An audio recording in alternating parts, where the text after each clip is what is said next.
ఇలా చేసినా కూడా మీరే స్కామ్ చేశారు. ఇంకోటి లేదు, పవర్ పర్చేజ్ చేస్తున్నారు, సెకీ ద్వారా పవర్ పర్చేజ్ చేశారు. పవర్ పర్చేజ్ చేస్తే ₹2 అది స్కామా 67 పైసలకి ఎందుకు చేశారు? ₹2.60 రావాల్సిన 67 పైసలకి ఎందుకు చేస్తారు? మీరు 7 పైసలు ఎక్స్ట్రా ఎట్లా పెట్టుకుంటారు? మీరు ఎక్స్ట్రా ఎందుకు పెట్టారు అంటే మీరు అదానికి దగ్గర నుంచి ముడుపులు తీసుకున్నారు అని చెప్పి పెద్ద పెద్ద బ్యానర్లు పెట్టి రాశారు. ఇప్పుడు నేనేమంటున్నా, అది స్కామ్ అయినప్పుడు ఇప్పుడు వీళ్ళు ఇంకా ఎక్సెస్ కి తీసుకుంటున్నప్పుడు ఇది స్కామ్ కాకుండా ఎలా పోయింది? ఇప్పుడు రీసెంట్ గా చంద్రబాబు నాయుడు గారు మళ్ళీ ₹4.69 ఎంత పెట్టి చేసుకున్నారు. మరి ఈయన ముడుపులు ఇవ్వలేదా? ఇది ఎట్లా? ఇది రాష్ట్ర ప్రయోజనాల కోసం చేసింది కదా. డబ్బులు తక్కువ ఇస్తే రాష్ట్ర ప్రయోజనాల కోసం కాదు, ముడుపుల కోసమా? అంతే కదా మరి, జరుగుతుందంత అదే కదా మరి. నేను అన్నాను కదండి హిలరీస్ జోక్ అని చెప్పేసి అని. ఇంతకంటే జోక్ ఇంకెక్కడ ఉంటుంది చెప్పండి? ప్రజలు మీరే అర్థం చేసుకోండి. ₹2 చిల్లరతో కొంటే స్కామ్ అంట, ₹4 కొంటే స్కామ్ కాదంట. ఇది దాన్ని ఏమంటారు, రాష్ట్ర అభివృద్ధి కోసము, రాష్ట్ర ప్రయోజనాల కోసం అంట. ₹2 నాకు తెలియదండి. మీరు ఒకసారి కామన్ మ్యాన్ మీరందరూ ఆలోచించండి. మనం ఒక దుకాణంలోకి వెళ్తాం, షాప్లోకి. ఆ షాప్లో ఒక చాక్లెట్ ₹1 వచ్చింది అనుకోండి, ₹1 వస్తే స్కామ్ అంట. అదే ఇంకో షాప్లోకి వెళ్ళి అదే చాక్లెట్ ₹5 పెట్టారనుకోండి, అది స్కామ్ కాదంట. ఈ ₹4 ఎటుపోయినట్టు మీరే ఆలోచించుకోండి. ఈ ₹4 ఎవడిపోయా ఆలోచించుకోండి. ఎందుకంటే చాక్లెట్ ₹1. The chocolate is ₹1. ఇక్కడ అదే చాక్లెట్, అక్కడ అదే చాక్లెట్, ఏం డిఫరెన్స్ లేదు. ఈ చాక్లెట్ మళ్ళీ ప్రొడక్షన్ అనేది కూడా అదే సెంటర్లోనే. ఆ ప్రొడక్షన్లో నుంచి వచ్చిన ఒక కాటన్ బాక్స్ అటు వెళ్తుంది, ఇంకొక కాటన్ బాక్స్ ఇటు వెళ్తుంది. సో ఇటు వెళ్ళింది మాత్రం స్కామ్, అటు వెళ్ళింది మాత్రం నో స్కామ్. అంటే ఈ ₹4 స్కామ్ కాదు, ఈ ₹4 కాకుండా తక్కువకి చేసినారు కదా, అది స్కామ్. మరి అది ఎలా స్కామ్ లో ప్రజలు తెలుసుకో. మీరు ఎలా ప్రజలకి ఎలా తక్కువ రేట్లకి ఇస్తారు? ఎందుకు ఇస్తారు మీరు ప్రజలకి? అది స్కామ్. ఎందుకు ఇవ్వాలి అంటే ప్రజలకి ఎక్కువ ఇవ్వాలి, అంతే కదా మీ కాన్సెప్ట్? అంతే కదా మరి. ఎక్కువ ఇచ్చినప్పుడే కదా ప్రజలు ఎక్కువ ఇస్తారని ఆశపడే కదా. ఇప్పుడు 164 మ్యాండేటరీ ఇచ్చారు కదా. ఎక్కువ ఇస్తారంటే ఏంటి? ఎక్కువ ఇస్తామని చెప్పారా? ఎక్కువ ఇస్తామని చెప్పారా చెప్పలేదా? చంద్రబాబు నాయుడు గారు, పవన్ కళ్యాణ్ గారు, మోడీ గారు, లోకేష్ గారు అందరు కలిసి చెప్పారు కదా, జగన్మోహన్ రెడ్డి ఇస్తున్న పథకం ఏది ఆగదు. దయచేసి చెప్తున్నా, వాళ్ళకి రాజ్యాంగం గురించి కానీ, రాజకీయ వ్యవస్థ గురించి కానీ, అసలు పొలిటికల్ సిస్టమ్ గురించి కానీ వాళ్ళకి బేసిక్ నాలెడ్జ్ లేదు. They don't have. నేను ఓపెన్ చెప్తున్నా, నాలెడ్జ్ లేకుండా మంత్రులు ఎలా అవుతారండి? బాస్ అయ్యారంటున్నా కదా. నేను ఎట్లా అవుతారు అంటున్నా. నేను పీజీ చదివినోడిని, సెంట్రల్ యూనివర్సిటీలో, యూనివర్సిటీ ఆఫ్ మద్రాస్ లో పొలిటికల్ సైన్స్ చదివినోడిని. పాలిటిక్స్ నాకు తెలుసా, వాళ్ళకి తెలుసా? అరే మరి మీరెందుకు కామన్ మ్యాన్ గా ఉన్నారు, వాళ్ళు ఎందుకు మినిస్టర్స్ గా ఉన్నారు? మరి ఆయన కాదండి, వాళ్ళు క్వాలిఫైడా? వాళ్ళ దగ్గర సర్టిఫికెట్ ఉందా చెప్పండి నాకు. సర్టిఫికెట్ ఉన్న వాళ్ళు మాత్రమే రాజకీయాల్లో ఉండాలి, సర్టిఫికెట్ ఉన్న వాళ్ళు మాత్రమే, సర్టిఫైడ్ అయిన పర్సన్స్ మాత్రమే క్యాబినెట్ లో ఉండాలి అనే రాజ్యాంగం ఉందా? పోనీ ఉందా? మరి అదే రూల్. సర్టిఫికెట్ లేకుండా మీకు జాబ్ ఇస్తారా? పోనీ ఉందా? అలాంటిది ఏమైనా ఉందా? సర్టిఫికెట్ లేకుండా జాబ్ ఇస్తారా? నాకు సర్టిఫికెట్ లేకుండా జాబ్ ఇవ్వరు కదా. మరి అన్నప్పుడు వాడికి ఎందుకు జాబ్ ఇస్తున్నాం? ప్రజలందరూ కలిసి సర్టిఫికెట్ కావాలి కదా దానికి కూడా. ఆయన మా నాయకుడు, మేము అభిమానించిన నాయకుడు, మమ్మల్ని బాగు చేస్తాడని నమ్మిన నాయకుడు. మరి సర్టిఫికెట్ కావాలి కదా దానికి కూడా. బాగు చేస్తారంటే వాడికి క్వాలిఫికేషన్ ఉండాలి కదా. ఏం క్వాలిఫికేషన్ లేకుండా నా భవిష్యత్తుని, నా బతుకుని, నా రాష్ట్రాన్ని మొత్తం అంతా చేతిలో పెట్టాలన్నా దానికి సర్టిఫికేట్ అక్కర్లేదా? నేను పొలిటికల్స్ చేసిన నాకు సర్టిఫికేట్ ఉంది, నేను ఒక ఎంఏ చేసిన యూనివర్సిటీ నుంచి నాకు సర్టిఫికేట్ ఉంది, వాళ్ళకుందా? కాబట్టి నేను చెప్తున్నా, వాళ్ళకి నాలెడ్జ్ లేదు. They don't know theory, they don't know practical. ఎందుకు చెప్తున్నా? నేను క్వాలిఫైడ్ అయినా. నాలెడ్జ్ లేకుండానే విజనరీ లీడర్ అయ్యారా చంద్రబాబు నాయుడు గారు? ఎట్లా అవుతారు? నాకేం తెలుసు, ఆయన అడగండి.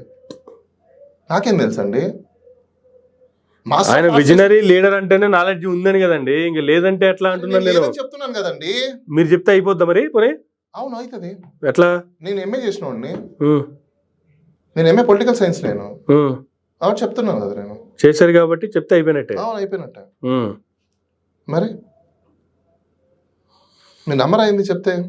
సో మనం డిబేట్ అవ్వదు, కానీ నాకు ఎందుకు కాస్త డిబేట్ అయిపోతున్నా అనిపిస్తుంది. ఆ లిక్కర్ కేసుకి సంబంధించి ఏం చెప్పండి ఫైనల్ గా. లిక్కర్ కేసు గురించి హిలేరియస్ జోక్ అని చెప్పాను కదా మీకు. అందులో జోక్ ఏంటంటే, ఒక అతను కంప్లైంట్ రాస్తాడు ఏదో ఇర్రెగ్యులారిటీస్ జరిగిందని చెప్పేసి. ఆ మేఘాల మీద ప్రిన్సిపల్ సెక్రటరీ ఎండీకి లెటర్ కొడతారు.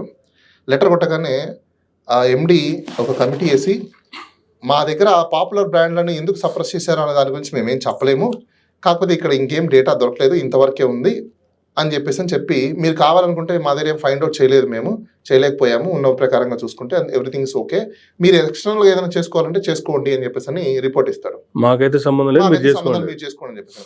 అప్పటికప్పుడు ఇమీడియట్ గా ప్రిన్సిపల్ సెక్రటరీ ఏం చేస్తారంటే ఒక లెటర్ రాస్తారనమాట. టక టక టక టక సిఐడి కమాన్ రిజిస్టర్ ఎఫ్ఐఆర్, కమాన్ ఇన్వెస్టిగేషన్ స్టార్ట్ చేయని చెప్పేసి. పోనీ ఇన్వెస్టిగేషన్ చేయాల్సిన ఆఫీసర్ కూడా ఎక్కడ పోయి డేటా తెచ్చుకోవాలంటే అదే ఎండి దగ్గరికి వెళ్ళాలి, అదే బ్యావరేజ్ దగ్గరికి వెళ్ళాలి, అక్కడి నుంచి డేటా తెచ్చుకోవాలి. మరి వాళ్ళకి దొరకని వీళ్ళు ఎట్లా దొరుకుతుంది నాకు అర్థం కాదు. అక్కడి నుంచి డాక్యుమెంట్స్ వీళ్ళు తెచ్చుకోవాలి. మరి ఇంకేదో వాళ్ళే చెప్తారు.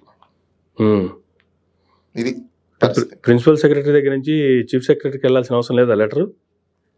మనకేం తెలుసు సార్, కొత్త జనరల్ సార్. సరే, కొత్త పాలసీ తీసి పక్కన పెట్టండి, జనరల్ గా వెళ్ళాలా అవసరం లేదా? మనకేం తెలుసు అండి విజనరీలో ఏముంటాయో, నాకేం తెలుసు. విజనరీలో ఉండే అది కొత్తగా వస్తాయి. మీరు అట్లా చెప్తే ఎట్లా? ఇన్నోవేషన్ అవి మీరు యాక్సెప్ట్ చేయాలండి. సో మీరు రాసినటువంటి ఒక లెటర్ ని ఇది ఇంతే, ఇది జరిగింది, పలానా వ్యక్తులు దీంట్లో ఉన్నారు అనేటువంటి ఫైండ్ అవుట్ చేయాలి అంతే. అది అంతేనండి, అది మీ టాస్క్. మీరు నమ్మాలి అంతే. అది ప్రిన్సిపల్ సెక్రటరీ గారు ఒక లెటర్ రిలీజ్ చేసిన తర్వాత సిఐడి వాళ్ళు కానీ సిబిసిఐడి వాళ్ళు కానీ మేము ఏం చేసినా మీరు నమ్మాలి. That is called visionary, that is called development, that is called సంస్థల్ని వ్యవస్థల్ని మేము ప్రాపర్ గా గాడిలో పెట్టి నడుపుతున్నాం. మీరు ఎలా చెప్తారు? మేము కొత్తవన్నీ తీసుకొస్తాం, దట్స్ యూనిట్ యాక్సెప్ట్. వేరే వాళ్ళు తీసుకొస్తే మేము యాక్సెప్ట్ చేయం. మళ్ళీ ఓకే, రిఫార్మేషన్ వేరే వాళ్ళు తీసుకొస్తే మేము యాక్సెప్ట్ చేయం. వేరే వాళ్ళు రిఫార్మేషన్ తీసుకొస్తే సంస్థల్ని ధ్వంసం చేసేసినట్టు అయిపోతుంది అది. కానీ మేము చేస్తేనే కరెక్ట్ అవుతుంది. ఎందుకని మీరు చేస్తే కరెక్ట్, పక్కన వాళ్ళు చేస్తే రాంగ్ ఎందుకు? అదే కదా గవర్నమెంట్ ఇప్పుడు చెప్తుందా. నాకేం తెలుసు, అది గవర్నమెంట్ అడగండి. ఓకే, వెళ్ళి మీడియా కదండి మీరు, మరి ఇంటర్వ్యూ ఇమ్మని చెప్పండి. ఎందుకు ఎవరు ఇంటర్వ్యూ మీకు?